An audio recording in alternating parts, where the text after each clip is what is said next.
Hello my dear students, this is Rahul Dev and welcome back to the Creed International School Ara.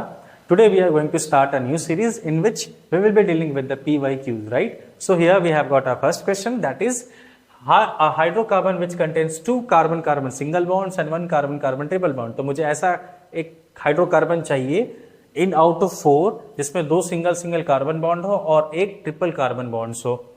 तो बच्चा सबसे पहले hydrocarbon होता क्या है सर? हाइड्रोकार्बन एक ऐसा कोई भी कंपाउंड जिसमें हाइड्रोजन और कार्बन मौजूद हो।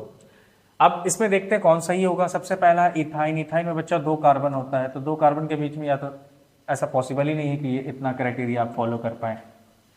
दूसरा प्रोपाइन, तो प्रोपाइन में 3 कार्बन होता है, इसमें भी अगर एक पे ट्रिपल बॉन्ड लगा दो तो 2 कार्बन की जरूरत पड़ेगी, एक और कार्बन की जरूरत पड़ेगी in order to have 2 carbon carbon single bond. तो कुछ ऐसा नजारा मुझे देखने को मिल रहा है। ये कहाँ होता है भैया? ब्यूटाइन में होता है। 3 कार्बन कार्बन सिंगल बॉन्ड और 2 carbon carbon single bond, sorry एक कार्बन 2 कार्बन के बीच में ट्रिपल बॉन्ड और ऐसा 3 कार्बन हमारे पास जिसमें सिंगल बॉन्ड, यानी 2 सिंगल बॉन्ड हो गया। यहाँ पे इसको कंप्लीट करते हैं। 1 2 3 4 1 2 3 4 1 2 3 4। तो बच्चा ये हुआ तुम्हारा ब्यूटाइन जिसमें 2 कार्बन के बीच में सिंगल बॉन्ड है और 1 कार्बन के बीच में ट्रिपल बॉन्ड है। Option is butyne. Next question,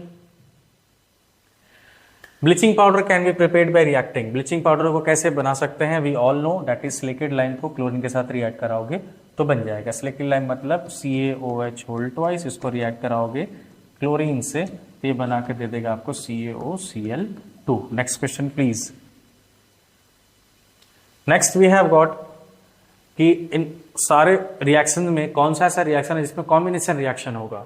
तो बच्चा सबसे पहला डिस्प्लेसमेंट रिएक्शन होता हुआ दिख रहा है, दूसरा वाला डिस्प्लेसमेंट रिएक्शन होता हुआ दिख रहा है। इस क्वेश्चन को देखते हैं। Na+O2, तो Na+O2 का रिएक्शन के बाद प्रोडक्ट हमको मिलने वाला Na2O। ये कहाँ से आया सर? तो आपको पता है कि मेटल और ऑक्सीजन के बीच में जब रिएक्शन होता है तो मेटल जब भी ऑक्सीजन के साथ रिएक्ट होता है तो क्या बनता है? मेटल ऑक्साइड बनता है, राइट। और ये एक तरीके का कॉम्बिनेशन रिएक्शन भी है। 2 अलग अलग लोग या 2 अलग अलग केमिकल सब्सटेंस रिएक्ट करके आपस में रिएक्ट करेंगे और एक सिंगल कंपाउंड बनाएंगे, विच इज कॉम्बिनेशन रिएक्शन। तो ऑप्शन 3 सही है। एक ये है। चौथा वाला को देख लेते हैं, CH4+O2। तो देखो यहाँ पे बच्चा एक हाइड्रोकार्बन और एक ऑक्सीजन। वी ऑल नो कि ये जब कभी भी कोई हाइड्रोकार्बन ऑक्सीजन के साथ रिएक्ट करता है तो आपको रिजल्ट मिलता है CO2+H2O। तो ये अगेन कॉम्बिनेशन रिएक्शन नहीं है। तो कोई ऑप्शन देख लो जहां पे सिर्फ और सिर्फ 3 है। कौन सा? Option number A। Okay, next question please. Acid present in the nettle sting. कौन सा एसिड होता है नेटल स्टिंग में? We all know methanoic acid. ठीक है, डायरेक्ट क्वेश्चन है ये तो, एसिड बेस एंड सॉल्ट का। Next question please. Select the correct statement from the following about the reaction. अब ये ऑक्सीडेशन और रिडक्शन का केस है, तो इसमें सबसे पहले हम क्या करते हैं, जितने भी रिएक्टेंट्स हैं उनको नोटिस करते हैं। वो वाइल रिएक्टिंग और रिएक्शन के बाद जो प्रोडक्ट बनाते हैं उसको वहां से हम देखते हैं कि उसका सूरत हाल क्या है। तो सबसे पहले कार्बन कॉपर ऑक्साइड को यहाँ देखते हैं जो कि कॉपर बन रखा है यहाँ पे सिर्फ और सिर्फ। इसका मतलब यहाँ पे क्या दिख रहा है आपको? लॉस ऑफ ऑक्सीजन दिख रहा है। तो लॉस ऑफ ऑक्सीजन क्या होता है बच्चा? रिडक्शन। तो CO का क्या हो रहा है? रिडक्शन, यहाँ मुझे मिला। H2 को यहाँ देख के आ रहे हैं तो यहाँ पे गेन ऑफ ऑक्सीजन हो रहा है। गेन ऑफ ऑक्सीजन अगर होगा तो क्या होगा? ऑक्सीडेशन, यानी H2 का क्या हो रहा है? ऑक्सीडेशन हो रहा है। That means option B is correct.